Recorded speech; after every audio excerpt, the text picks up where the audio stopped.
உலகத் தமிழர்களின் உயிர்நாதம் உண்மை தமிழ் தொலைக்காட்சி. வணக்கம். உண்மை தமிழ் தொலைக்காட்சியின் பிரதான செய்திகள் வாசிப்பவர் பாரதி மயில் வாகனம். முதலில் தலைப்புச் செய்திகள். கொழும்பு தாமரை கோபுரத்தில் உயிரிழந்த மாணவி தொடர்பில் வெளியான தகவல். யாழ் நோக்கி சென்ற பயணிகள் பேருந்துகள் மீது தாக்குதல். நாடாளுமன்ற உறுப்பினர்களுக்கு இலவசமாக வழங்கப்பட்டிருந்த முத்திரைகள் ரத்து. கடந்த ஆட்சியின் 3 திட்டங்களை ரத்து செய்து அனுர அரசாங்கம்.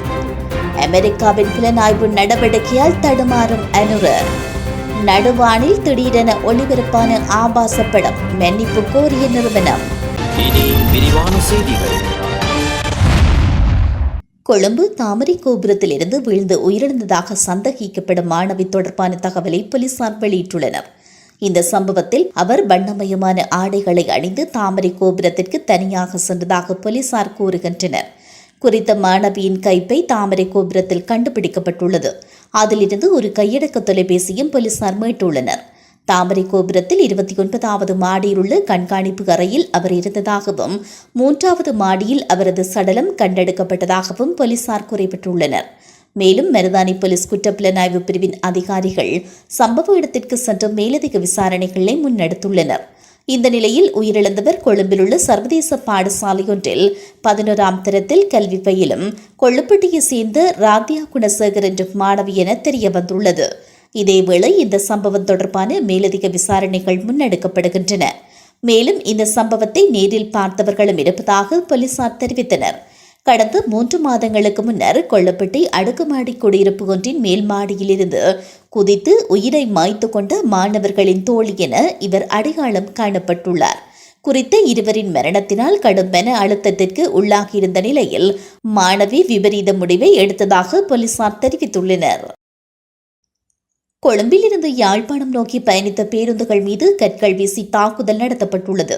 இந்த தாக்குதலில் பேருந்தின் கண்ணாடி உடைந்த நிலையில் சாரதி காயமடைந்துள்ளார். வெவ்வேறு பகுதிகளில் வைத்து 3 பேருந்துகள் மீது தாக்குதல் நடத்தப்பட்டுள்ளது. கொழும்பிலிருந்து யாழ் சென்ற தனியார் அதிசொகுசு பேருந்து மீதும் பதுளையிலிருந்து யாழ்ப்பாணம் நோக்கி சென்ற பேருந்து மீதும் கிளிநொச்சியில் வைத்து தாக்குதல் மேற்கொள்ளப்பட்டுள்ளது. அதேவேளை இலங்கை போக்குவரத்து சபைக்கு சொந்தமான பதுளை யாழ்ப்பாண பேருந்து பரந்தன் பகுதியில் வைத்து தாக்குதலுக்கு இலக்காகியுள்ளது. எனினும் இந்த தாக்குதல்களுக்கான காரணம் தொடர்பில் இதுவரை கண்டுபிடிக்கவில்லை என போலீசார் மேலும் தெரிவித்துள்ளனர். சகல நாடாளுமன்ற உறுப்பினர்களுக்கும் இலவசமாக வழங்கப்பட்டிருந்த 5 லட்சம் ரூபாய் மதிப்புள்ள முத்திரைகள் ரத்து செய்யப்பட்டுள்ளதாக அஞ்சல் மா அதிபர் ஆர் சத்குமார் தெரிவித்துள்ளார். இது தொடர்பான அறிவுறுத்தல் சகல அஞ்சல் நிலையங்களுக்கும் அனுப்பி வைக்கப்பட்டுள்ளதாக அவர் குறிப்பிட்டுள்ளார். நாடாளுமன்றம் கலைக்கப்பட்டதன் பின்னர் முன்னாள் நாடாளுமன்ற உறுப்பினர்களால் அதனை பயன்படுத்துவதற்கு அனுமதி இல்லை என்றும் அவர் தெரிவித்துள்ளார். முன்னாள் ஜனாதிபதி ரணில் அரசாங்கத்தினால் ஆரம்பிக்கப்பட்ட 3 திட்டங்களுக்கு ஒப்பந்த அடிப்படையில் நியமிக்கப்பட்ட அதிகாரிகள் மற்றும் ஆலோசகர்களின் சேவையை நிறுத்துவதற்கு ஜனாதிபதி அனுர தலைமையிலான அமைச்சரவை தீர்மானித்துள்ளது. ஜனாதிபதி அலுவலகத்தின் கீழ் வெளிநாட்டில் உள்ள இளைஞர்களின் விவகாரங்களுக்கான அலுவலகம் நிறுவுவதற்கும் தேசிய மக்கள் பேரவை ஒன்றை நிறுவி விவசாயம் நவீனமயமாக்கல் வேலை திட்டத்தை நடைமுறைப்படுத்துவதற்கும் நடவடிக்கை எடுக்கப்பட்டுள்ளது. முந்தைய அரசாங்கம் இந்த முயற்சிகளுக்கு ஒப்பந்த அடிப்படையில் அதிகாரிகள் மற்றும் ஆலோசகர்களை நியமித்தது. எனினும் இந்த அலுவலகங்கள் மற்றும் வேலை திட்டங்களின் எதிர்பார்க்கப்பட்ட செயற்பாடுகளை தற்போது சம்பந்தப்பட்ட அமைச்சுகள் கையாளக்கூடிய நிலையில் உள்ளது. இதன் காரணமாக ஜனாதிபதி அனுரகுமார திசாநாயக்க அமைச்சர்கள் அமைச்சரவைக்கு அறிவித்ததன் பின்னர் 2024 செப்டம்பர் 30ஆம் தேதிக்கு முன்னதான ஒப்பந்தங்களை முடிவுக்கு கொண்டுவர நடவடிக்கை எடுத்துள்ளார். இலங்கையில் நடைபெறும் புதிய அரசியல் மாற்றங்கள் இலங்கை அரசியலில் மாத்திரமின்றி பல சர்வதேச நாடுகளிலும் தாக்கம் செலுத்துவதாக கூறப்படுகிறது. புதிய ஜனாதிபதி தெரிவின் பின்னரான அரசியல் கருத்துக்கள், மறைமுகமான ராஜதந்திர நகர்வுகள் மற்றும் ராணுவ விவகாரங்கள் பேசப்படுகின்றன. அனுரகுமார இந்தியா தொடர்பில் சில ராஜதந்திர நகர்வுகளை எடுப்பதற்கு எத்தனித்துள்ளார்.